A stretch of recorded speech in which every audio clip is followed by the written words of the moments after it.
Great news. The Find Your Food Voice book is ready for pre-order. You can get to it at julieduffydillon.com/book. Again, the Find Your Food Voice book, the book you need to help you reconnect to your own innate eating wisdom and help you break free from diet culture. I have written this book for you, and I'm so excited to bring it to you. Get to it at julieduffydillon.com/book. Welcome to episode 402 of the Find Your Food Voice podcast. We are talking today all about body changes associated with breast cancer treatment, menopause with Lauren Anton. Let's get to it.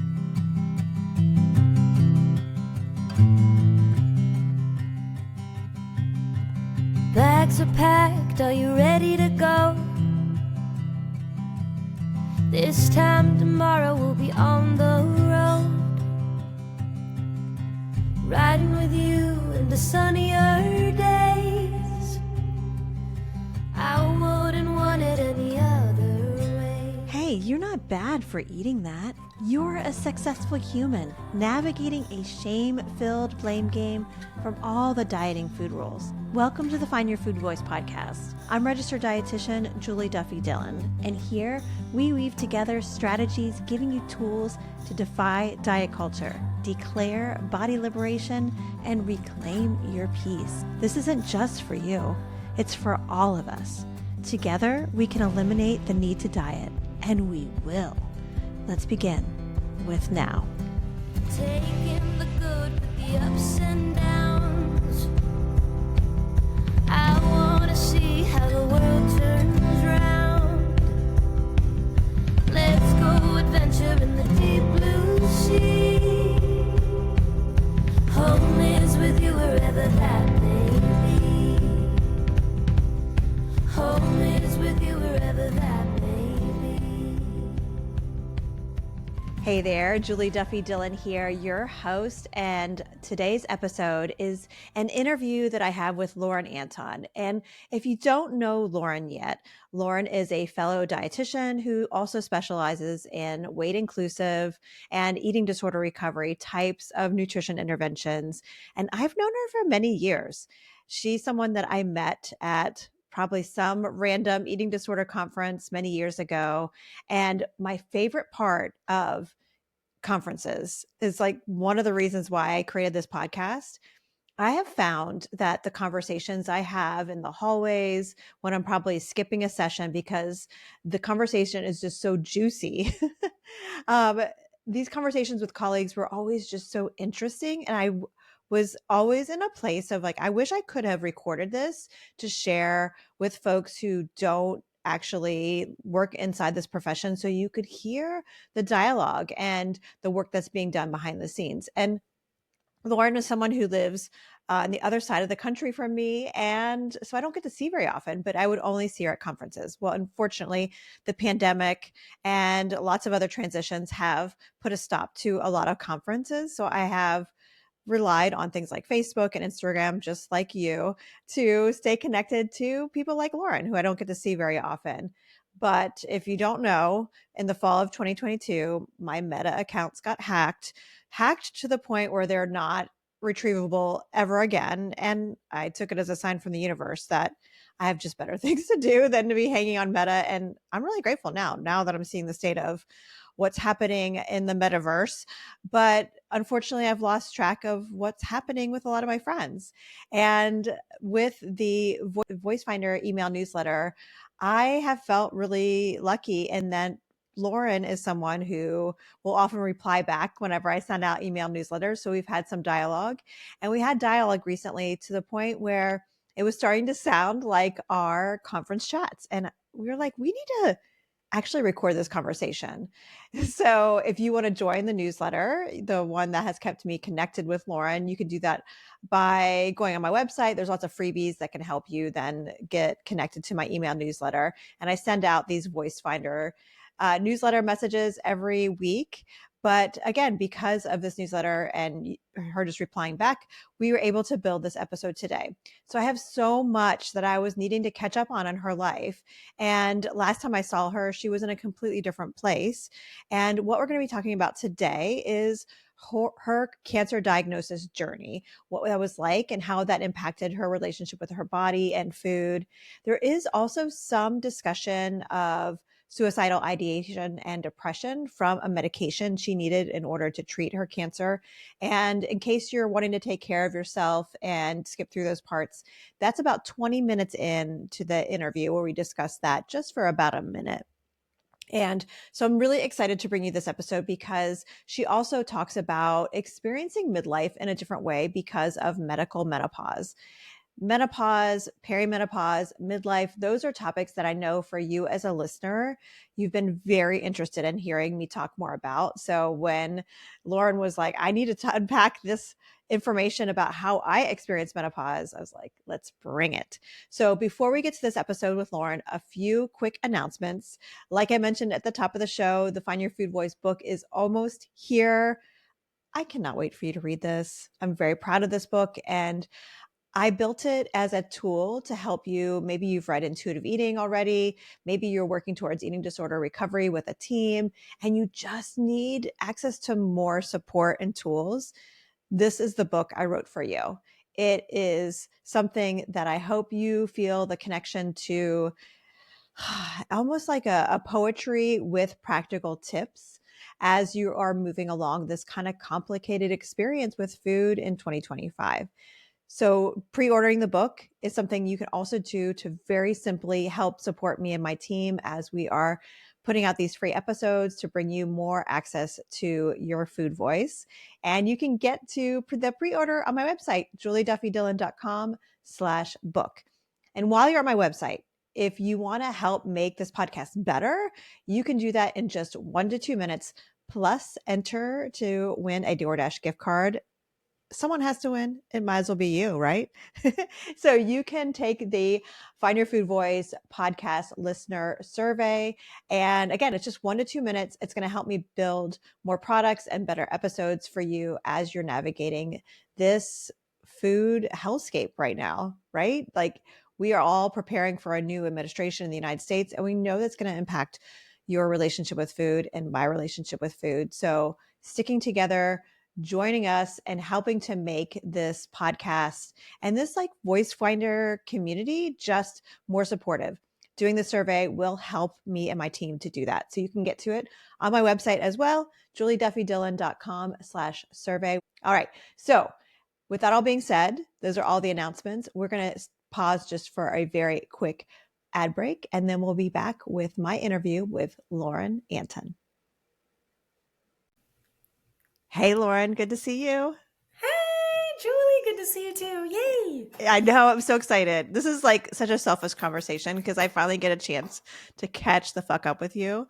So, Yeah.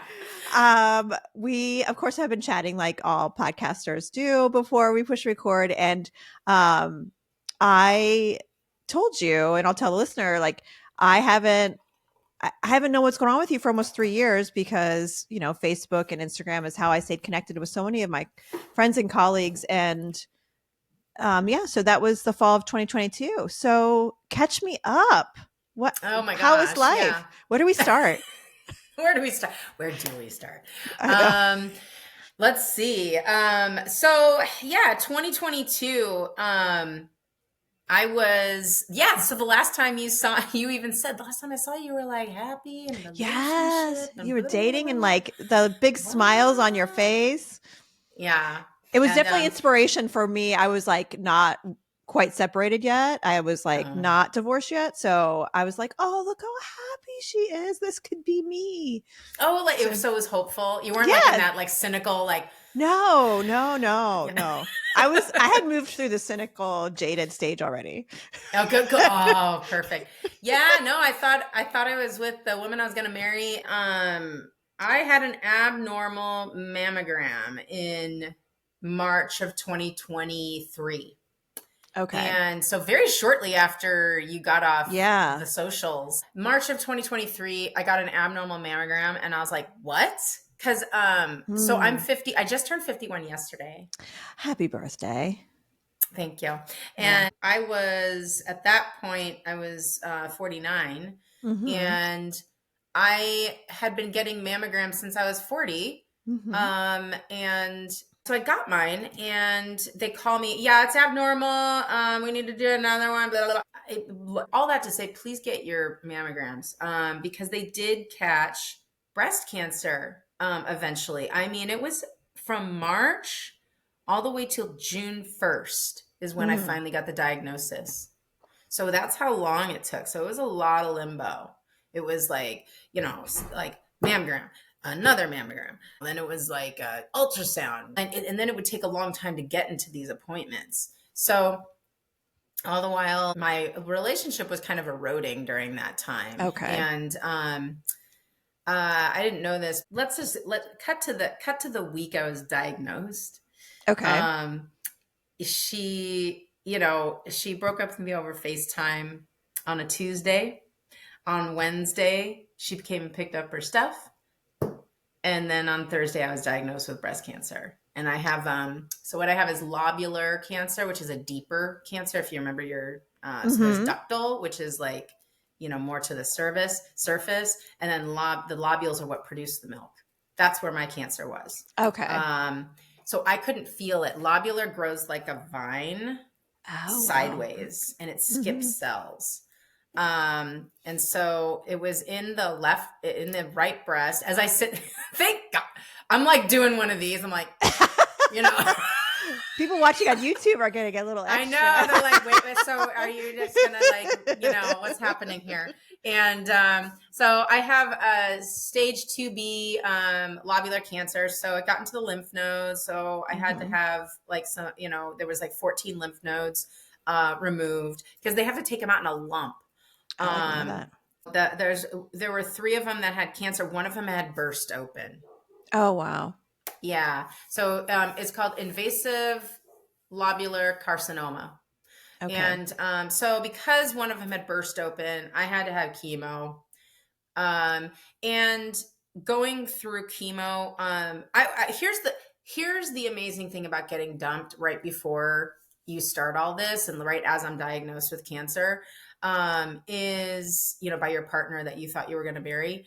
My family came, my sister was with me at every single chemo and every single appointment. And if she couldn't be there, my dad was there. My son's dad was like an amazing help. My son was, how old? He was 10 when I was diagnosed. Okay. It was my friends, like they created, a meal train for me. I mean, like all of this. So, cause I had to have a double mastectomy in August.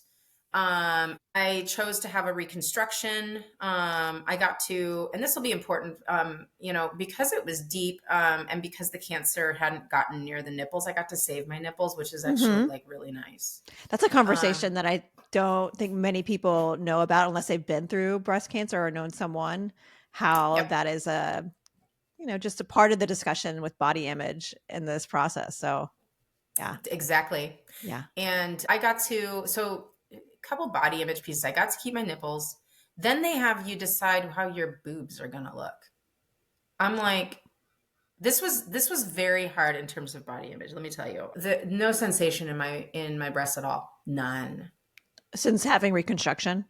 Yeah. Just since having the double mastectomy, there's no sensation. And they said this, you will have no sensation. Now they're having like new things where, I bet in 20 years, like they'll find a way to have sensation. So, here it is. How many people are studying that though? I mean, it just seems like someone with breasts having sensation, like I can't see people being like, yeah, let's fund it. Cause it has nothing to do with erectile dysfunction, right? Like, so why would they fund it?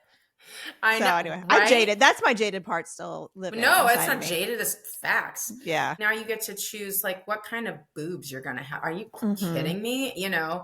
Or do you want to go flat? They're like, by the way, if you want the option, you have to put these expanders in right at the double mastectomy, or you won't have a choice. You will just have nothing. And that is a choice. So I considered it. I was like, I'm not ready for that. everything happens so fast. And yeah, you have to And make a decision quickly. Yeah. yeah, you really do. And because they're like, this is kind of a fast moving cancer, so we need to make these decisions. So the year prior to that, I was training to do a backpacking along the Inca Trail to Machu Picchu, which was like a whole big deal. And I was training to do that. And on the day I was supposed to fly to Peru, I ended up getting a double mastectomy instead. So my sister was like, "This is your Machu Picchu." That's so funny. Oh, but it's so cute. And you're never someone who comes off as like toxic positivity. And getting that one. I died. My sister, she always made me laugh during all my chemo appointments. I love be it so much. laughing. We would be loud. Great People are like weirdo. sitting there. Honestly, people are sitting there by themselves. So what was it And like to have someone sit there with you through It was treatment? magical. Oh, that's so My great. sister, and specifically to have my sister there. Mhm. You know, she made me laugh. Oh my God. You know, she made me laugh. Like we laughed the entire time. That's so great. I mean, if you can like, that's a gift. That is a gift, because almost no one has that. So for me, and I think for a lot of people with breast cancer, they pump you full of steroids, which does cause body changes. Yeah. What kind did you yeah. experience? The kind I experienced was my weight went up. I wasn't like necessarily, in fact, I would like, they would weigh me, you know, for the chemo. They would never put it in my chart, bless them. And I would stand backwards.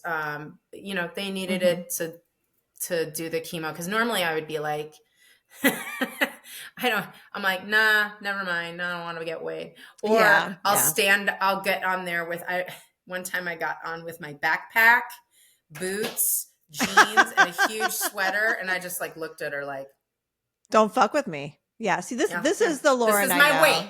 Yeah. And it's like sometimes I make a little stupid statement like that, you know, and I have thin privilege for sure. And so when I say this, it's like, you know, I go to thin body to, you know, like another version of a thin body. So any body shift is like really tough. Because I wasn't like ever dieting or anything. I was just weight stable, like athletic. I was obviously I was training to do a lot of things. Yeah, because your main sport was running, right? Wasn't that this? Okay. Yeah, that's what I thought. That's what I did was running, and then I started hiking. So I was hiking, and you know, all that was put on hold, and it became about like dealing with the cording that comes from the loss of the lymph nodes here, and just the double mastectomy in general. I was lucky enough to be in physical therapy like all throughout chemo. Great. Because after the double mastectomy, I had like drains coming out my sides. It was really painful, and the whole thing was very hard. My sister stayed with me for a week, and after that, it was people just coming in and checking on me. Nice. And during chemo, so I always had chemo on a Thursday. So on Wednesday night, I had to take a steroid, and then the next day they pump you like literally in your port. But here's my port scar. Yeah. You can't really see it. So they intravenously pump you full of steroids. The next day, you take steroids too. Oh, wow. Okay. So many steroids. It's to mitigate the effects of the chemo. And so that caused over time, like, you know, weight gain. It also caused a lot of carb cravings. That's real. Yeah. What was that like for you to like, real. Did it take a little bit to figure out that's what was happening, or could you tell right away? No, I knew. They talk about like loss of I don't know, like just loss of ownership over your body. It's like a thing is taking over. And even though I was like, okay, you know, I know what this is, it's still very difficult. When I talk to people who had very big body changes, I was, even with the sort of like knowing, you know, all the intuitive eating skills, just all the medical knowledge I have, like still it doesn't matter if you're not like binging at night over these things, which by the way could have been very easy to do, very very Yeah. easy, because it was like, it felt like a bottomless pit. From people I know in my life who've experienced cancer, a lot of the talk that they got from their medical providers would focus on nutrition and preventing weight gain. So I could Yes. see how that would be a mind fuck if you noticed I'm craving carbs, I can't control myself around carbs, and then also holding that other information in your brain of like, oh God, they told me that in order to like stay alive, I can't gain weight. I could go off on a tangent on that. Yeah. Yeah, I in fact, the one time I went to like this free event for people with breast cancer, and the whole nutrition thing was like about how to lose weight after. Like, here's the deal. Not only am I put on these things, the steroids, and my weight went up such that, and this is the kicker, it sized me up out of all my clothes.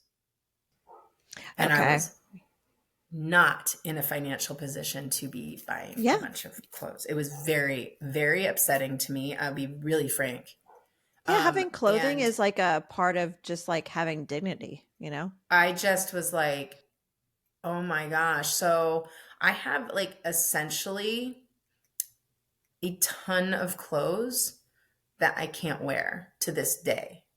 Because even after the chemo, which ended in January 11th, 2024, I got my reconstruction in February of 2024. And then in March of 2024, because I have cancer, or had, I don't even know. And in March, I started, because I have hormone positive, estrogen, progesterone positive, HER2 negative. So I had to start hormone suppressors. So that is when I got, so the first chemo I had shoved into menopause. Okay. And yeah.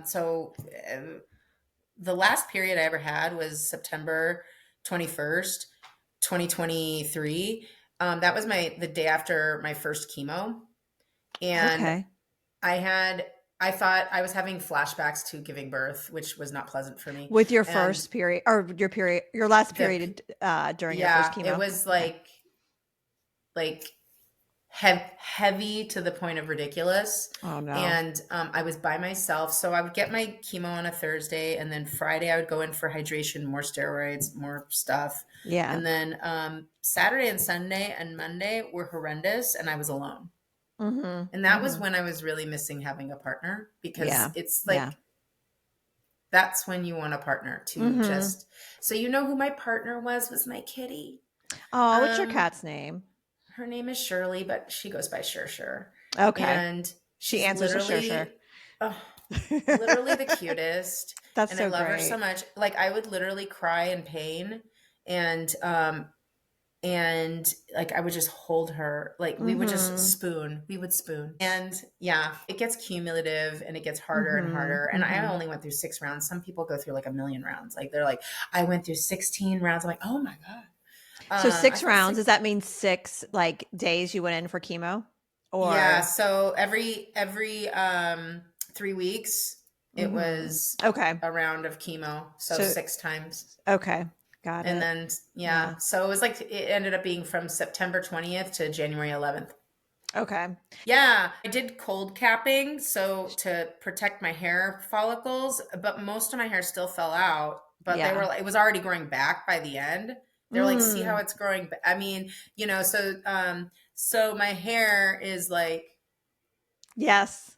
Yeah. And if you're not watching on YouTube, Lauren has wonderful, like, curly hair. And I'm assuming it's a lot of hair, and it's thick. A ton of hair. It grew back exactly the same. And I will say, cold that's capping works for that. interesting, because not everyone else has that. It did protect the hair follicle. Because I'll tell you what, every single other hair on my body is not the same. It's less. Like, I have to draw my eyebrows in. These are not real. And like, they're barely there. Like, I barely have any body hair anymore. Wow. But you know what grew back in force all by itself? What's my that? nose hairs. I love it. The universe has its strange ways. What was the shift for menopause is just like dramatic for everyone. So And I have a couple friends who went through surgical menopause, or like they had a Medical hysterectomy. menopause. Yeah, Yeah. yeah. And so that just seems even like using your steroid reference, like that seems like menopause on steroids because it's just so fast. Is that how it was for you? Was it a really quick turn into Yes. menopause? Yeah, it was awful. So the chemo is chemo. Yes. Okay. And that's like the whole thing. It was awful. Anyway, but like this kind of like getting on these hormone suppressors, Mm-hmm. um, I because she was hoping I was in menopause. Like she goes, a lot of times people will get kicked into menopause with chemo. So she Mm-hmm. was Mm-hmm. because I had that last period and then never had another one all throughout chemo. She was hoping I wouldn't have to do the Lupron shot in addition. Oh yeah. So I started on um, this one aromatase inhibitor. It's like being like, like just drop kicked into menopause.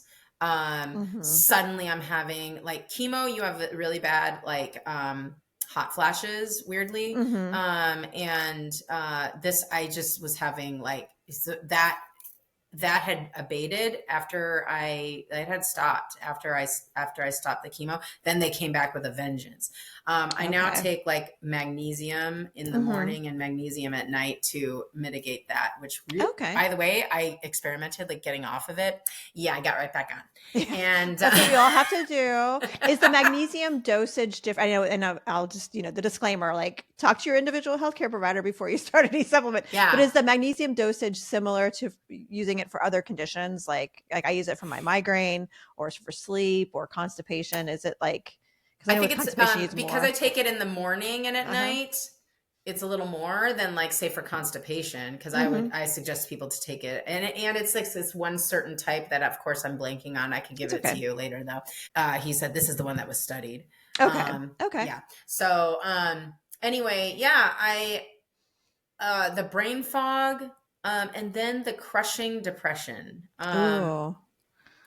Which I really, really tried on an SSRI. I got like Mm-hmm. all the things. And I went into, by the time September hit last year, I said, look, here's the deal. I am going to get off this med, even though if I do, I will eventually get breast cancer again and die. Because one way or another, this is deadly. I cannot stay on this. It's Which medicine are you intrusive, talking about? the aromatase inhibitor I was on. Okay. And so for me, like you never know what side effects you're going to get. So for me, it was Okay. continued weight gain. Uh-huh. And no one cared about that. Like, Yeah. to my team's credit, They didn't no they one didn't not once cared about like, oh, and now you have to lose weight. Okay. I One wonder of if the that was diet part I of it, the like starting out in a thinner body, maybe. I don't know. I wonder if they would reacted maybe, differently. yeah, that because that's why I preface this whole conversation with, Yeah. look, I got thin privilege, so Yeah. right there. I So mean, no I one's want on my to be case. hopeful that they wouldn't say it to any person, but healthcare And I providers. don't know Yeah. because Yeah. yeah. Um I So was mean it like depression a side effect of that medication? oh yeah, well so Okay. what we did was we trialed a month off. This is how I found out I was Oh. not in menopause because my estrogen went right back to normal in the 1 month. So now I Okay. have to be on Lupron as well. Every 3 months Mhm. I get a shot. These medications cause muscle loss. They Mhm. Mhm. cause bone density loss. Mhm. They cause fat mass, like literal adipose tissue gain, and they cause brain fog. Like I can't Mhm. remember shit. Yeah. Like if I thought it was bad before in perimenopause, because I was in perimenopause, it's like it's horrendous. I have to have like a lot of reminders, things written down, things kept out. Otherwise, I will forget them. And then the depression is what was really the kicker. So Okay. we trialed off for a month, and then it was like it lifted, and it was like suicidal ideation Mhm. depression. Mhm. Okay. Like that's why Mhm. that time I went and I said, I need to get off. I am going to get off this, Yes, yeah. whether or not you like it. Yeah. Because I'd rather die happy than not. Yeah. Like Yeah. It I was that can't have these debilitating. intrusive thoughts Mhm. of Mhm. literal death all the Mhm. time. Mm-hmm. Um, it was killing me. And those lifted. I mean, in the final week off, when we trialed off in that, fourth week, I was like, oh my God. I mean, it was like, Mm-hmm. I could breathe. Mm-hmm. And so she switched me, and it's been great ever since. Good. Good. And the body changes are there. Speaking of like having to choose, like, to backtrack to having to choose like your boobs, your breasts. Yeah, what an interesting experience. I'm like picturing you looking at a catalog and being like, not those, not those, maybe those. Like, it's like, it's just Yeah, what they an were like, interesting experience. yeah. And I said, luckily I went to someone who only does reconstructions for breast Yeah. cancer. I wanted them like the same or smaller. Okay. Because I was like, oh, they're too big, and that's the big athlete in me. Like, Mm. I was always like the big chested runner, Mm-hmm. and I Mm-hmm. didn't like that, and that was like from high school. So Mm-hmm. that's like the baggage I'm bringing into it. Yeah. Like, the boys would. I went to an all girls school, but when we would run, like, they would. There was a lot of commentary, I bet. I bet. which I didn't like. And, oh, look at her bounce, and And yeah, sports which bras were not they how they were are not what today. they are today. Choices. I was not that person, but some of my friends were. And it's just, Yeah, exactly. I can it's remember. ridiculous. Mhm. So I remember you have to stand there and like be looked at, like you're just like half clothed, And she's like trying to like figure out like what type of breast like shape you have or something. she goes, look, here's the deal. If you go too small, she goes, you have a really wide rib cage. These are the words. You Yeah. have a really wide rib cage, and it's going to, like, literally my bones. I was And like, probably why you're such a good runner too, because there's probably some nice lungs underneath there. yeah. And it's like triggering all these old things, and I'm like having to be like, don't choose this, like, just, Yeah. okay, sure. And then I remember, like, she goes, if you go too small, it's going to look weird. Okay. She goes, I'm just gonna tell you that. Like, this is literally how she's very down to earth. I love her. Mhm. She goes, it's gonna look odd on you. You keep showing me pictures of people with little rib cages, and this it's so interesting, like the stuff that comes up. Like, I kept showing her people that weren't me at all. Oh, that's so interesting, especially as someone who like helps people with body And I image know and better. recovery. Yeah. But I mean, like, we live in the same fucking world. Yeah. You're old, yeah. And like these little people, these elven people, I shouldn't say, but like, these people who aren't, they just simply don't have my body. Bottom line. Yeah. And a more she's like, narrow look, rib cage. Yeah. yeah, they got narrow rib cages, and so I had to like come to terms with, like, this is my body type. Yeah. I got a wide rib cage. What are you gonna do? Literally nothing. Tell me what to do. Good. And there she you was go. like, she goes, she goes, so I would kind of do what you had, because you looked proportioned. It was fine. Like, just do what you know. So they're pretty much the same exact size. It's still, they don't look the same. There's like permanent bruising from the double mastectomy, actually. Yeah. They were like, that might not go away. It totally didn't. Wow. And there's like scarring all, like, and they did a great job like hiding it, but there's still scarring from here. There's like tiny little flaps here from like the where the drains were. And then here's the kicker. She goes, okay, so in order for the breast to look natural, instead of like a bag, like a skin bag with a implant in it, we need to like put fat grafts from your own fat. And she goes, where do you, this is, I know where this is going. Where do you not lose weight? Where do you have stubborn fat? And I was like, like, we've been trained to not even like honor that kind of question ever. Right. And then, then I have to sit there. And so I said, I don't know, my stomach.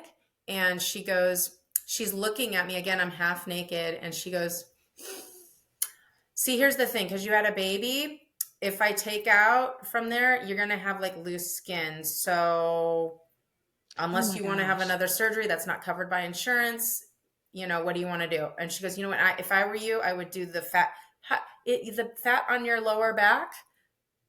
She's like, now we're doing this, right? Oh Like my the fat gosh. on your lower back. Do you lose there? And I was like, Did you she know get a what? Sharpie out and it was like circling certain areas or something? Like, Yes. oh no. Oh Yeah. no. She was like, Whoa. here. The day of, they did a Sharpie. Yeah. I mean, I would imagine that because they're, Of course, but they have to. right. Yeah. So they do the right thing. And I Exactly. was like, you know what? Do that. Yeah. Yeah. Like, let her choose. I'm like, you've done literally, I don't even like hundreds upon hundreds of these. So like, you tell me. And Right. and she was like, I would do that. And so I was like, great. Like, What was you it? know what? And then, of course there were comments about like, well, now your butt's going to pop more. You know what, guys, it's just like simply not true. I look pretty much the same. Yeah. Well, so what was it like for you to, I'm not in your brain with That you, was but like, just definitely a mess. well, yeah. So like, what was it like to try to reframe or to like have compassion for your body in those moments? Like all these different things you're Yeah. describing, what did you do to like get through it and try to focus on compassion and Yeah. use all the skills that we talk about all the time?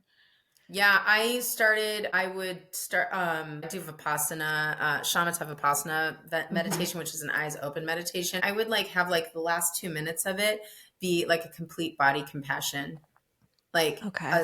like a loving kindness, self-compassion meditation for my body. Uh-huh. And literally just like touching my belly, which is Mm-hmm. that's hard for me. Mm-hmm. And just touching like my my heart. It's weird, honestly, to Like lower touch down in your here. chest. Yeah. Yeah, just lower down. And then like just giving myself all the like compassion and love, and like even having a loving kindness towards my body, loving kindness Mm-hmm. meditation. Mm-hmm. Yeah. And because the really negative self-talk just started up again. I started to notice as I passed the mirror, like just intense hatred and disgust. Mm-hmm. And because my body looked so different to me, you know what? To be honest, probably didn't look that different to anyone else, I suppose. I don't know, and I don't care. I noticed, and I'll Yeah. tell my clients this. I'm like, I know you live in your body, and this is hard for you. I think for anybody who's going to go through menopause, they're going to experience body changes. Actually, I say this, I'm like any human being, if we get to live older, we're going to go through You body changes. will. The Yeah. alternative is death, literally. Yeah. Yeah. So, yeah. So if someone is going through, without cancer treatment or like a medical menopause, or is going through something like you did, and they're hearing that negative self-talk, they're hearing those like the disgust, like that is such a common word we hear people use, and I that we use it may on use purpose. ourselves. Like, Yeah, let's be real. Let's be that's real. the word. And what do you recommend to people in those moments? Like, what would you suggest to do when you hear those the disgust or the self-hatred? I like literally like move out of that path. Like at that moment, you have a choice, because Mm-hmm. now that you've noticed it, Yeah, when you noticing is notice like, it. Yeah. So yeah, that's because probably you even won't. step one is notice it. Step one Like, is noticing. Like sometimes yeah. you won't notice, and it takes a Mm-hmm. beat.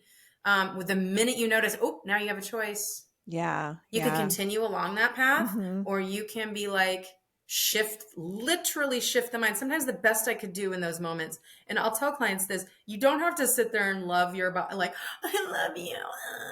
Like maybe you don't have the Mm-hmm. capability in that moment to do that, or at this time. At the very least, we shift the mind. I would shift my mind. I would be like, okay, sometimes I have like big, I didn't put them in. They were here when I moved in, big closet mirrors. I would just move the mirror and be like, move and busy myself with the next indicated action. Like distract yourself. Yeah. The thought. Yeah. Stop it.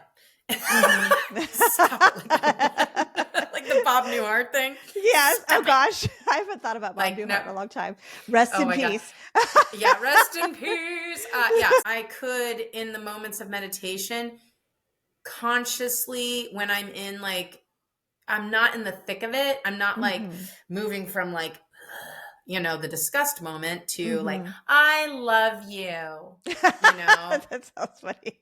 Yeah, Because it's not how it works, you know? that's not how it works, folks. Or I mean, No. you know what? If it works like that for you, wonderful. They're Go not for it. listening to my Please don't podcast stop. then. Yeah. Yeah. There, yeah. I love our listeners. You know, No, I mean and that's not real for most people, you know? That just it's isn't. just not like, how are you supposed Mm-hmm. to boop boop boop, like Yeah. that? A lot of times while I'm getting ready, I will literally listen to like a podcast or music or NPR or the local radio station. Why? Because there's a lot of mirrors going on. So that became like a really nice distraction, because I Mm-hmm. would be really listening to whatever it was. It really puts I'm like thinking about that and doing my Yeah.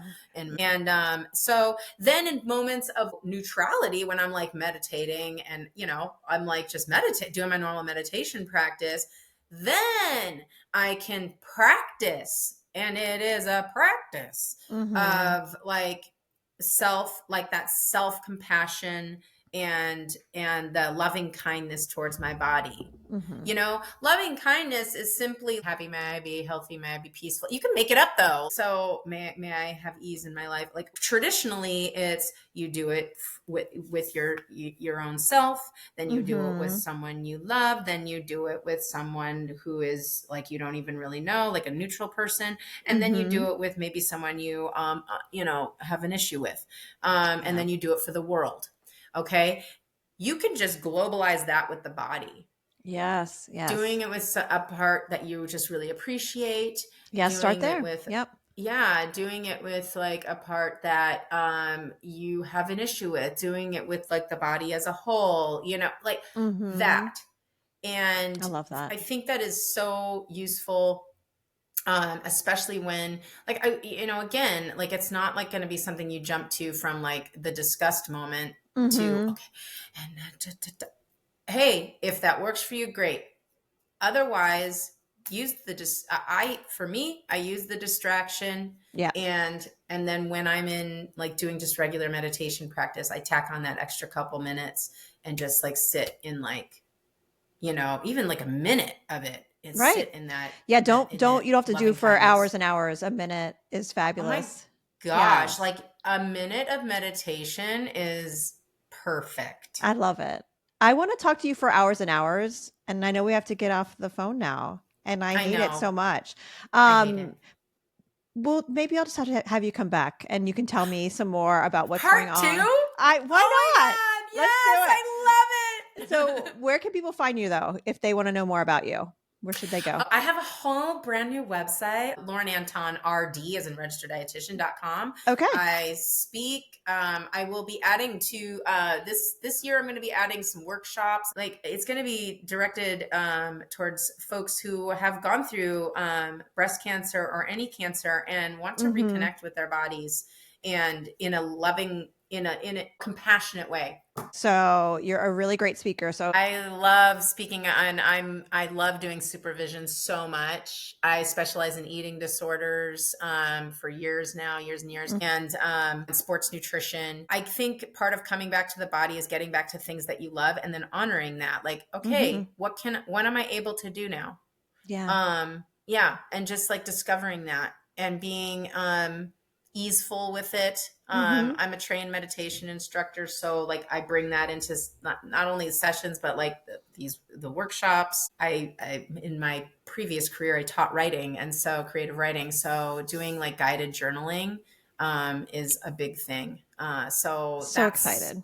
yeah, that's what we'll That's be in the doing. future. So Well, I awesome. know, but go visit my website. I'm going to be having a newsletter, and which should be starting in the next month or two. Yeah. And so sign up for that, please. And you will get wonderful newsletters that are going to be jam packed with awesomeness. I cannot wait, especially knowing now that you're a writer. I will be signing up. So thank you. I'm glad things are, going well. So thanks so much for your time today. I appreciate it. Thank you for having me on. So there you have it. I hope you enjoyed my conversation with Lauren and were able to take some tips to add to your life, no matter what you're experiencing, no matter what body changes you are experiencing or may in the future. Again, I hope this conversation was helpful for you. Before we go, just a quick reminder, the Find Your Food Voice book is ready for pre-order. Just a few more weeks until you get to read it. Oh my gosh, this is so exciting for me. And so you can pre-order it at julieduffydillon.com/book. And I thank you in advance for the support. It really does help me and my team to be able to continue to do this podcast. So thank you, thank you, thank you. All right, that's enough for today. And I look forward to being in your ears next week for another episode of the Find Your Food Voice podcast. Until then, take care. Home is with you wherever that may